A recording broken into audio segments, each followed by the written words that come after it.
Laymen's evangelical fellowship స్థాపకులు కీర్తిశేషులైన దానియేల్ గారు 1961 సంవత్సరం మార్చి 15వ తేదీన చేసిన ప్రసంగం.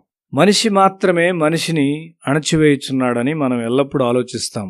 అయితే ప్రకృతి కూడా మనిషిని అణచివేయుచున్నదని దేవుడు చెప్పుచున్నాడు. మానవుని పాపము తన చుట్టూ ఉన్న ప్రకృతిని ప్రభావితం చేయుచున్నది.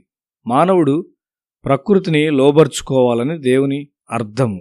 ఆదికాండము 1వ అధ్యాయం 28వ వచనము. అయితే మానవునికి లోబడవలసిన ప్రకృతి అతనికి యజమానిగా తయారైంది. వర్షం రాకపోయినను మానవుడు భయపడవలసి ఉన్నాడు. ఆహాబు ఏలియా కాదు గాని భయమునకు లొంగిపోయాడు. ఏలియా దేవుని ఆజ్ఞలకు విధేయుడయ్యాడు మరియు ప్రకృతి అతనికి విధేయత చూపించింది. రోమాపత్రిక 8వ అధ్యాయం 22వ వచనము. సృష్టి యావత్తు ఇదివరకు ఏకగ్రీవముగా మూలుగుచు ప్రసవవేదన పడుచునున్నదని ఎరుగుదుము.